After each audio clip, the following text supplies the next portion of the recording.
Welcome back. My name is Nancy Sifford Alana, and I am the author of The Lost Treasure of Lincoln County. But you know that by now, right?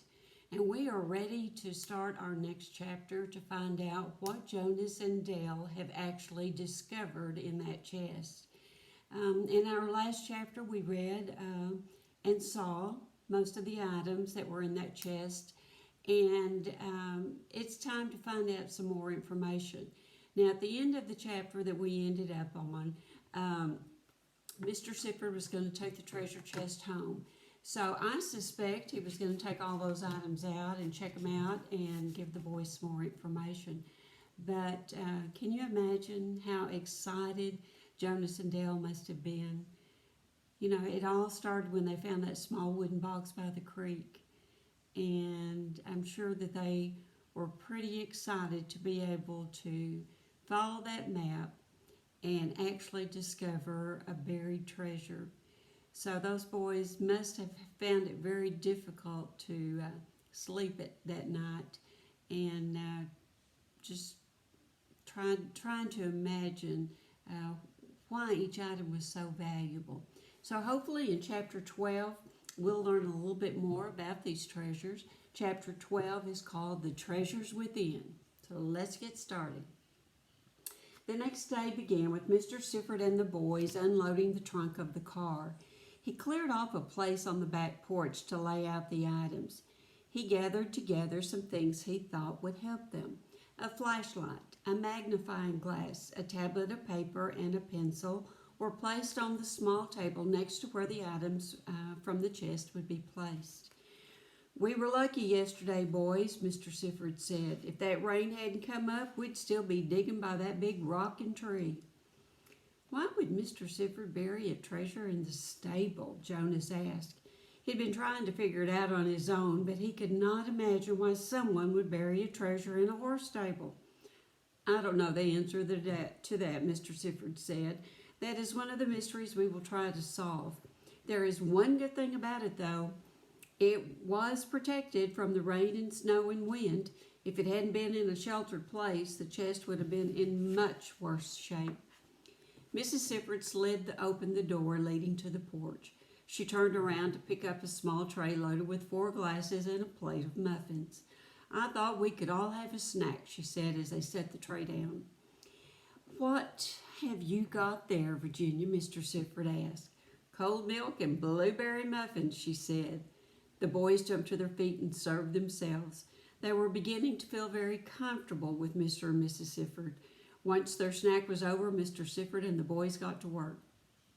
Mr. Sifford suggested they look at each item carefully.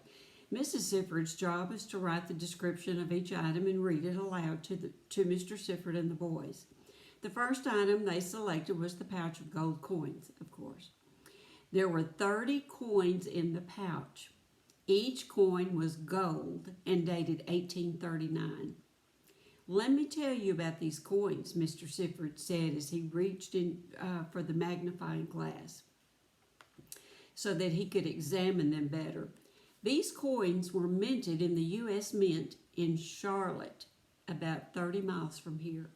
In the early 1830s, gold was discovered in Cabarrus County, North Carolina. At that time, the only mint in the U.S. was in Philadelphia, and in order to turn the gold into coins, the gold found in North Carolina had to be carried all the way to Philadelphia. The U.S. Congress passed the Mint Act of 1835 and provided for a mint to be built in Charlotte. There were 2 other mints created with the Mint Act. One was in DeLonga, Georgia, and the other was in New Orleans, Louisiana." Mr. Sifford continued as the boys sat and listened without interrupting. "During the Civil War, the mint was shut down and it was turned into an ammunition plant. It never reopened as a mint. Today it is a museum, the Mint Museum of Art. If you're ever in Charlotte, you should stop in for a visit." Mr. Sifford handed each one of the boys a coin. "Look at that coin carefully right above the date. Do you see the letter C? That stands for Charlotte. I bet there aren't too many of these coins left. These could be extremely valuable." Jonas and Dale looked at their coins and found the letter C. They looked at both sides of the coin and handed them back to Mr. Sifford, who put them into the pouch for safekeeping. Next, Mr. Sifford opened the glass jar. Inside the jar were numerous pieces of paper. Mr. Sifford looked at each one and told Mrs. Sifford what it was so she could write it down. Its contents included receipts for items purchased for the farm, the deed for the 247 acres of land purchased from Greenberry Lowe, dated 1808, and handwritten information about the farm. The deed was proof the land belonged to John Sifford, and the receipt showed how much John Sifford paid for animals, tools, supplies, and groceries. This was great historical information for the period of time that John Sifford lived in Lincoln County. As Mr. Sifford placed the jar to the side, Dale handed him the book written in German. The book was a Bible. "I am amazed of the condition of this Bible," Mr. Sifford said. "On the inside cover of the Bible is the name Johann Leonard Sieffert. This is probably the Bible Leonard brought with him to America in 1752 and is over 200 years old. I wish this Bible could talk and tell us where it has been and what it has witnessed." "How come Johann Leonard Sieffert spelled his name differently from his son's name?" asked Jonas. "Good question, Jonas," Mr. Sifford said. "When people were coming to America from foreign countries, they spelled their names according to their home languages. Once they were in America, they lived by and worked with people from many countries who spoke many languages. When someone asked them what their name was, the person writing it down would spell it the best way they could. Sieffert in German sounded like Sifford by many people who spoke English. Eventually, Sifford became more American in its spelling and was adopted by the Sifford family. This Bible represents something important to the Sifford family," explained Mr. Sifford. "The freedom of religion was one of the reasons so many people came to America. My German ancestors did not experience the same oppression that many of the other settlers did, but their freedom to worship was so important to them that wherever they went, they built a church and as quickly as they could." Mr. Sifford stood up and went to the dining table for a map of North Carolina. He spread it open for the boys to look at. "Right here," he continued, "is Salisbury. It's in Rowan County, and this is the area where Johann Leonard Sieffert first settled after his family moved from Pennsylvania. Not far from Salisbury is a small community called Granite Quarry. There is a Lutheran church near Granite Quarry called the Oregon Lutheran Church. Today there is a nice modern church where the church members worship in, but standing close by is the original church, built by the hands and sweat of Johann Leonard Sieffert, his brothers George and William, and other German settlers. The church was completed in 1794. It was made of granite found in the area, and the mortar used between the rock was made from seashells that had been hauled in wooden wagons all the way from North Carolina coast. Those shells were grounded up into sand and mixed with water to form mortar. It was a grand church at that time in North Carolina. Many years after the church was built, it acquired an organ. It was the only church for many miles around to have an organ, and so people began referring to it as the Oregon Church. The name stuck, and that is what it is still called today." Mr. Sifford dusted the Bible and placed it on the velvet cloth while Jonas handed him the next item, the handmade American flag. "This is a 28-star flag," said Mr. Sifford. "That means it was made after 1845 when Texas became the 28th state. Look at the stars.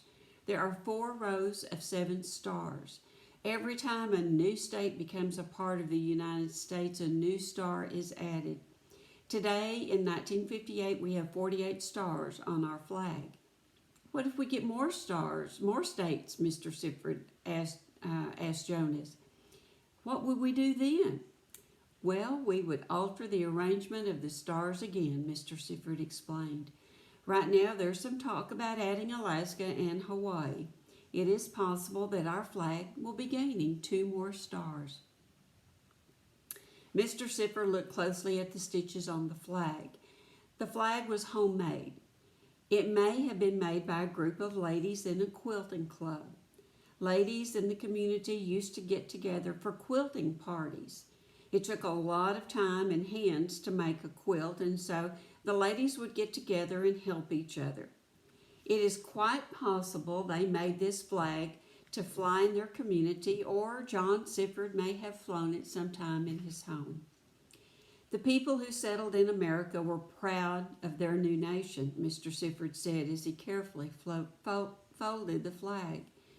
They had seen with their own eyes how people were mistreated or told by the government how to worship or made to pay unfair taxes. People in North Carolina were proud to be Americans. In America, they could feed their families, live in a safe and prosperous community, and worship without fear of prosecution. Pride in our nation was felt by everyone.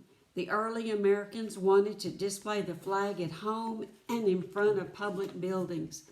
And when they went to war, the flag was the symbol of freedom that kept them focused on their mission. Mr. Sifford paused and looked into the eyes of the boys who had not taken their eyes off of him. Jonas said, "I have a flag at home that my mother showed to me about a week ago.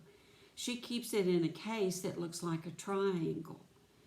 She told me that it was the flag that was on my grandfather's casket when he died in the war." World War II was a big war. That flag is a symbol of our nation. And I bet from now on you will think about your grandfather every time you see an American flag. Your grandfather fought to protect and defend our nation, Mr. Sifford said. I hope you 2 boys will love, honor, and respect the American flag. It was under that flag men and women have died in wars over the years so you and I could enjoy our freedoms today. And that includes your grandfather, Jonas. Jonas sat up straight. He was proud of his grandfather and hoped someday people would be proud of him too.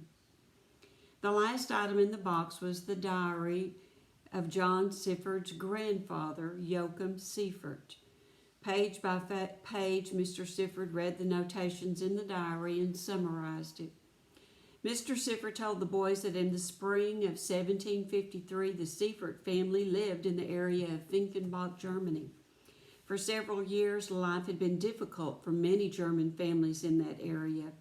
Year after year of several droughts and crop failures, it meant that the food was scarce. Joachim was worried about his family.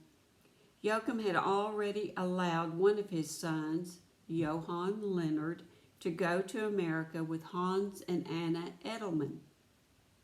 Hans Edelman was from Gamlensbach and was a relative of Joachim's wife, Eva Elizabeth Edelman, or as her family called her, Lizzie. Hans had heard about a new land called America and decided to move his family across the Atlantic Ocean to start a new life. Leonard pleaded with his father to allow him to go to America with Hans and Anna. And because things were so bad in Germany, Joachim made the decision to let him go. That was in 1752, when Leonard was only 9 years old. Leonard and the Edelmans boarded a ship called Snow Kitty for their trip to America. He brought with him a small wooden box for his valuables and a German Bible. After Hans and Anna Edelman became established in Philadelphia, Hans wrote a letter to Lizzie and Joachim. He told them about the fertile land, forests full of wildlife, and streams teeming with fish. He said that it was all available to the settlers, and there was plenty of land on which to farm. To a starving man in Germany, the news was inspiring. With mixed emotions, Seifert sold his possessions, said goodbye to many of his family and friends, and boarded a small ship on the Rhine River that would eventually take the family to a port in Rotterdam, Netherlands. There they boarded the ship named Two Brothers for a very long voyage across the Atlantic Ocean. In September of 1753, Joachim Seifert, along with the remainder of his family, arrived in Philadelphia, Pennsylvania. They were glad that the long journey was finally over. It had been a difficult trip across the Atlantic, and many people on the ship were sick. Joachim looked forward to being on solid land that would not move with the wind and waves. Their hearts were pounding as they stepped off the ship. They were excited and scared all at the same time. There were many people at the pier to greet the new arrivals. When ships were seen at a distance, the news spread quickly about the town, throughout the town, that a ship was coming in, and people would rush to the harbor to see if they could spot any of their family or friends getting off the ship. Now the Seiferts would need to find their son Leonard and the Edelman family somewhere in the big city of Philadelphia. It would have been a very difficult task, but as they made their way off the ship, that Joachim could hear someone calling his name in a familiar German dialect. "Joachim, Lizzie, over here, over here." And there in the middle of the crowd of people was Hans Edelman, jumping up and down to get their attention. Joachim thanked God for their safe travel and wrapped his arms around Hans. Our one journey was over and the next one was just beginning. Joachim prayed that their new journey would be a good one for his family. Leonard Seifert was 10 years old when his father, mother, and the remainder of his family arrived in Philadelphia. Leonard was happy with his new life in America and eager to show them around. He found America to be a land full of opportunities, and he was doing everything he could to learn English. He was excited about his future, and he wanted to make a difference in America. He dreamed of owning his own land someday and becoming a productive and respected citizen. In the diary, Joachim wrote about his sons. Over the years, the boys grew and matured until one day Joachim realized that his sons were now men. Joachim wrote that Leonard and his brothers had become restless. Allentown and Philadelphia were now booming cities, and his sons wanted to be farmers like their father. News spread around the Philadelphia area that North Carolina was a wonderful place with plenty of rich farmland that could be bought at a fair price. In 1768, Leonard and his two brothers, George and William, left Allentown on horses and traveled south on the Great Pennsylvania Wagon Road toward North Carolina.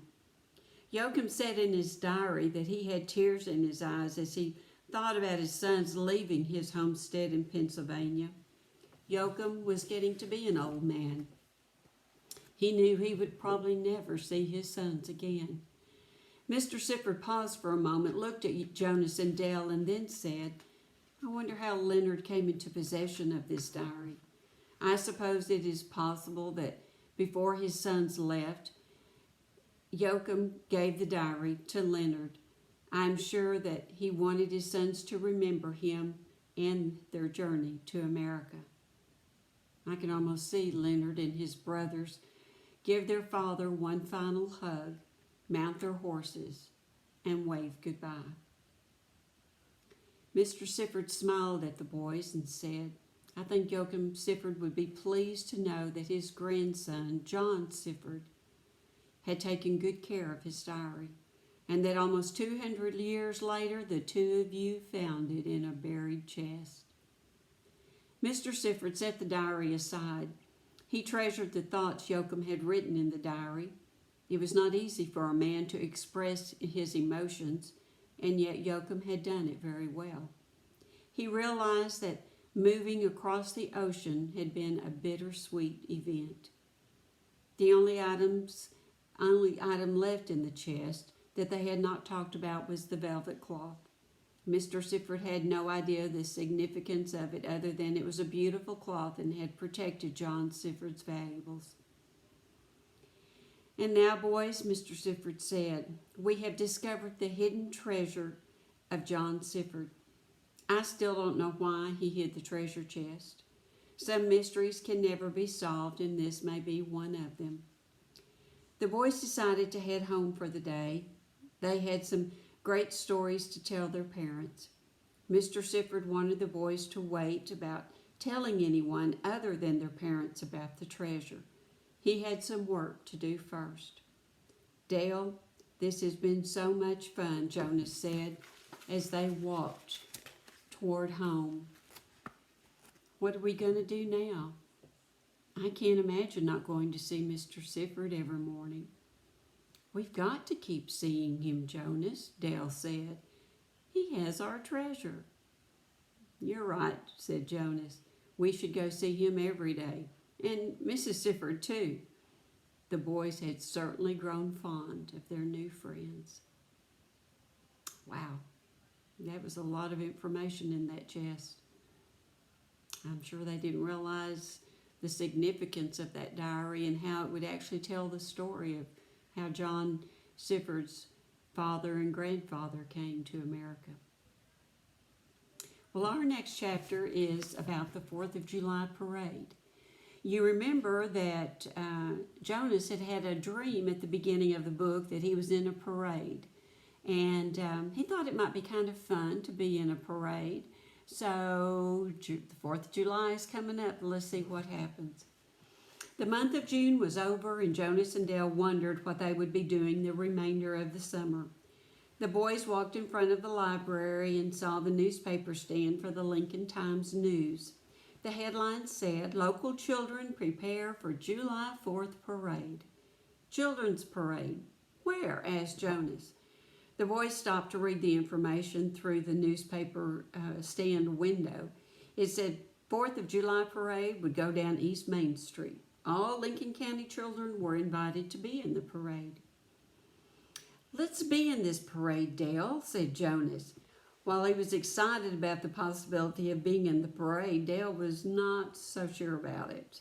"What would we do in the parade?" Dale asked. "I don't know. Let's think about it."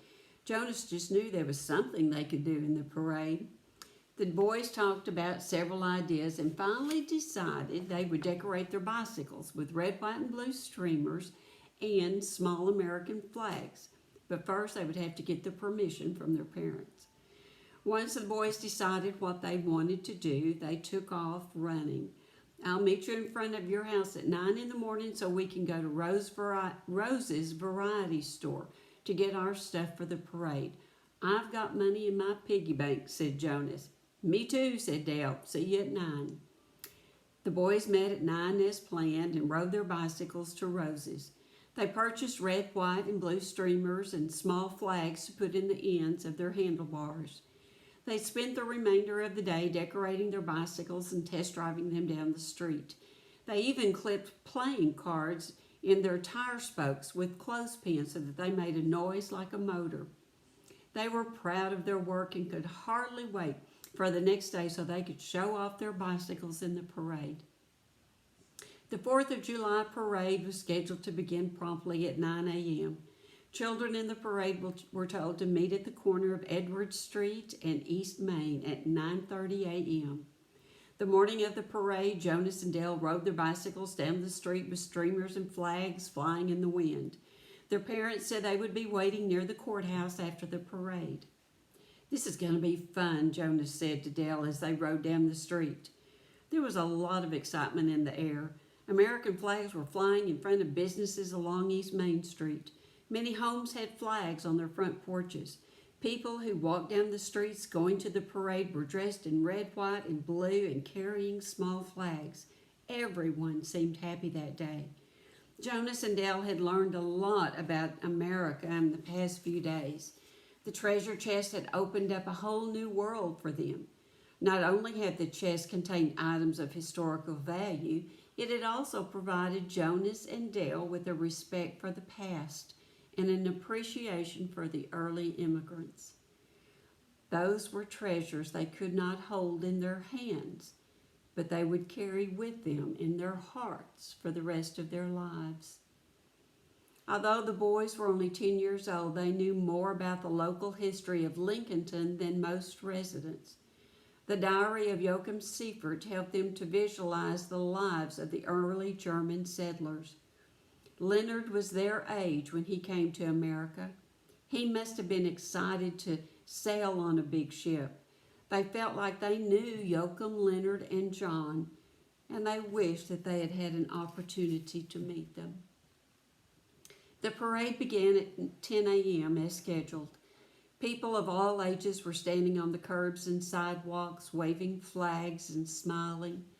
Leading the parade were 4 boys about 8 years old, dressed in outfits that looked like the uniforms of the Army, Navy, Marines, and Coast Guard. A girl was dressed in a Red Cross uniform.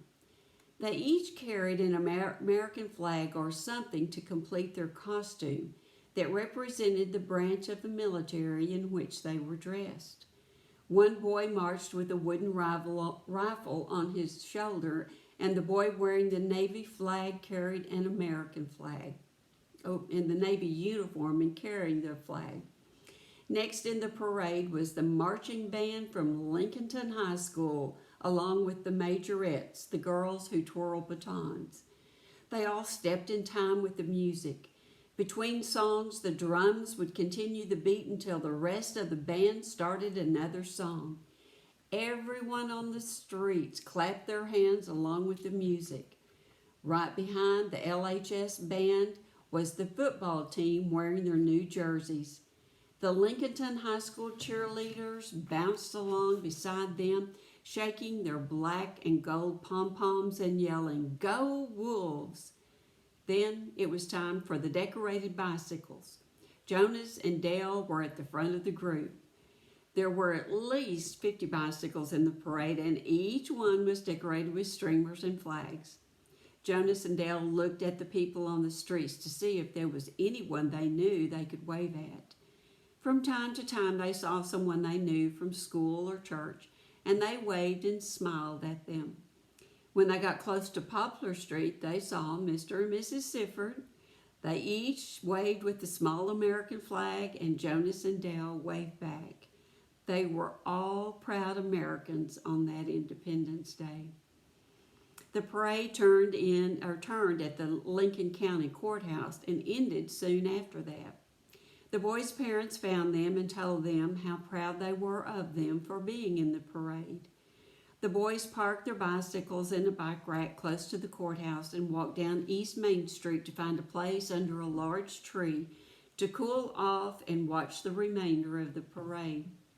"Jonas, Dale," shouted a voice in the crowd. "Boys, you looked great," said Mr. Seifert. He and Mrs. Seifert were smiling and still waving their flags. "Thanks," the boys said in unison. "I'm glad your parents are here. I have some good news for all of you," Mr. Seifert said. "I have a friend from the Lincoln County Museum who would like to meet with all of us one evening next week. Do you think you could come over to my house Tuesday evening about 6:30? They all looked at each other and nodded. "Sure," said Jonas's dad.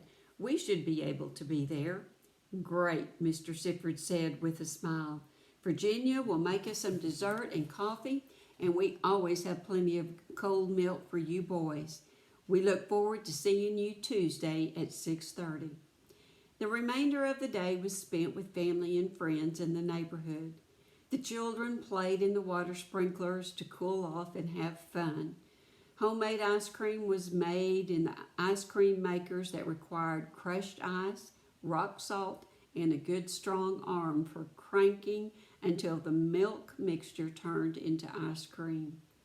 Around 9 p.m., the neighborhood came alive with firecrackers and bottle rockets. The 2 boys had stars in their eyes that night. For the first time, independence meant more than just a parade, a picnic, and fireworks to Jonas and Dale. It meant freedom, pride in their country, and an opportunity to follow their dreams. It had been a great day for Jonas and Dale. My goodness, they were having quite a summer. They have found a treasure. They have been in the parade. All kinds of excitement happens during the summer, doesn't it? All right, we are going to stop there for now. We only have a couple more chapters left, and we will probably finish that up in the next video. So I hope you will come back one more time so that we can finish up and we'll learn what this gentleman from the museum has to say about the things they discovered. And we'll find out a little bit about Jonas and Dale as they grew up. So thank you again for joining me, and I hope you'll come back for our final video.